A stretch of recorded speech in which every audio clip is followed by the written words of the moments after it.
안녕하십니까. 설날 잘 세셨죠? 우리가 오늘부터 공부할 내용은 행정소송의 관할 및 관할 위반의 효과, 그러니까 행정소송 절차상에 존재하는 각종 제도들에 관한 이야기입니다.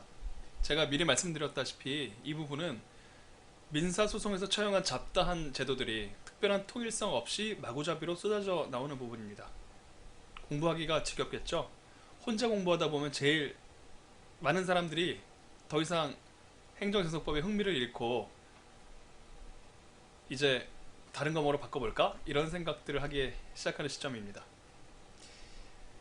그래서 이곳을 공부할 때는 시험 문제에 무엇이 나올 것인가? 시험 문제에 무엇을 적을 것인가에 집중을 하세요. 그러니까 약술 포맷에 맞추어서 의, 요건, 절차, 효과로 쓸 내용들을 갈무리하는 작업이 제일 중요합니다. 제가 여러분들이랑 같이 할 작업이 바로 그 작업이에요. 두 문자를 말씀드렸었는데 여러분들께 제가 말씀드리기를 이병, 참변, 정탐증 길게 봐서는 시절추까지가 행정절차사항, 행정소송 절차사항 존재하는 우리가 사용할 수 있는 시험 문제에 등장하는 각종 제도들이라고 했죠. 이병, 참변, 정탐증 중에 이송부터 시작해서요. 병합, 참가, 소변경, 그리고 집행정지, 직권탐지주의, 인부, 그리고 입증책임 정도까지를 하게 될 겁니다. 중요한 건 이병, 참변, 정까지를 하게 되면 나머지들은 본격적으로 물어보기 적합한 소재가 아니에요. 이 네 가지, 다섯 가지를 이병, 참변, 정까지를 약술 폼에서 맞춰서요. 의, 요건, 절차, 효과. 절차는 신청, 재판, 불복. 이틀로 정리하면 남들보다 훨씬 시간을 세이브할 수 있습니다. 남들은 이거를 다 읽어요. 내용들을 그렇게 읽어서 얼마나 기억나겠습니까? 많이 경험해보셨을 것 같은데 뭔지는 잘 모르겠지만 어떤 의도인지 잘 모르겠지만 하여튼 무언가 쓰여 있으니 나는 한번 알아 먹어보겠다. 이렇게 해서 책을 읽으면은요, 하루가 뭡니까? 10분만 지나도 아무것도 기억 안 납니다. 사람이랑 대화할 때도 그럴 텐데요. 상대방이 지금 나한테 이 얘기를 왜 하지? 상대방이 말을 하는 목적을 알고 있으면 이 사람의 말의 흐름, 목차가 머릿속으로 예상이 돼요. 그리고 실제로 거기에 해당되는 기승전결에 해당되는 말을 할 때마다 내용들을 기억할 수 있죠. 말하자면 컨텐츠가 체계 안에 각 맞는 서랍 안에 들어가게 되면 체계적으로 암기를 할 수 있다는 겁니다. 나중에 그 미싱 링크들을 흐름을 알고 있는 사람은 자기가 적절히 지어서 채워 넣으면 돼요. 우리가 할 일이 바로 그런 겁니다. 제가 우리 강의할 때 이 화면에 보이는 교재에다가 의, 요건, 절차, 효과에 맞춰서 다시 내용들을 재배치해 드렸거든요. 이거는 제가 올려드릴 테니까 이걸 참고를 하셔서 여러분들 가지고 계신 이 교재, 이 교재에 해당 부분에 적어도 목차만은 가피를 해주시면 좋을 것 같습니다. 그 작업을 해볼 거고요. 그걸 하기 전에 먼저 짚고 넘어가야 할 것이 있어서 먼저 말씀드립니다. 며칠 전에 연휴 이제 초반에 이제 수강생 여러분들 중에 정말 열심히 공부하시는 분인 것 같아요. 케인님께서 제가 기출문제를 풀어드린 방식이 판례와 다르다라고 지적을 하시면서 굉장히 연구를 많이 하시고요. 정말 타당하고 옳은 지적들을 많이 해주셨습니다. 그래서 거기에 대해서 제가 꼭 드려야 할 말씀이 있어요. 오늘 올려드린 그 안내 말씀에도 있었는데 제가 자료를 하나 올려드렸습니다. 그 공식에 의한 문제풀이 방법이요. 그리고 판례에 의한 문제풀이 방법. 그 PDF 자료를 올려드렸으니까 그 내용 참고를 하시면 제가 드리는 말씀 다 이해하실 수 있을 거라고 생각합니다. 어떤 거냐면요. 우리가 첫 시간에 2017년 작년 행정증송법 1문의 1 문제를 풀어봤잖아요. 여기에 해당되는 판례가 있습니다. 사실 그 판례대로 풀 수도 있었어요. 근데 저는 여러분들과 행정쟁송법 1순환 공부를 하고 있습니다. 행정쟁송법이 어떤 내용으로 이루어져 있으며 각각의 내용에서 문제가 나오게 되면 어떤 공식을 대입해서 예를 들어 적법한지 아닌지, 그런 제도를 이용할 수 있는지 없는지, 판결의 효과가 미치는지 안 미치는지, 이런 것들을 판단할 수 있도록 제가 도와드려야 되는 작업을 하고 있는 거예요.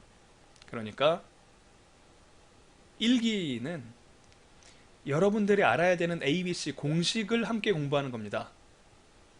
비유하자면 구구단을 외우는 작업이라고 할 수 있어요. 구구단을 외우고 나서 그 다음엔 응용을 해서 여러 가지 문제를 풀 수가 있겠죠. 하지만 먼저는 가장 아이디얼 폼이요.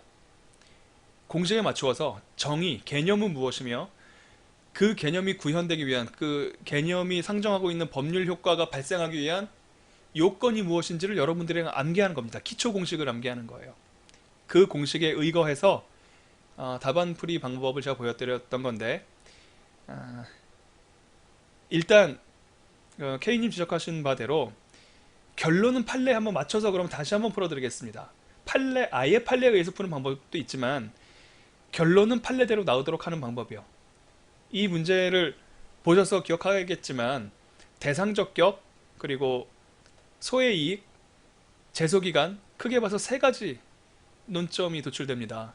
각각에 대해서는 포섭하기 나름에 따라서 대상적 격이 있다 없다, 소의 이익 있다 없다, 제소기간 충족했다 안 했다, 이렇게 나뉠 수가 있겠죠. 각각이 된다 안 된다, 된다 안 된다, 된다 안 된다. 조합은 8가지가 나와요. 하지만 그 모든 것이 다, 세 개 다 충족되었다라고 해야 적법하다는 결과가 나오는 거고, 하나만 빗나가면 적법하지 않다라는 결론이 나오겠죠.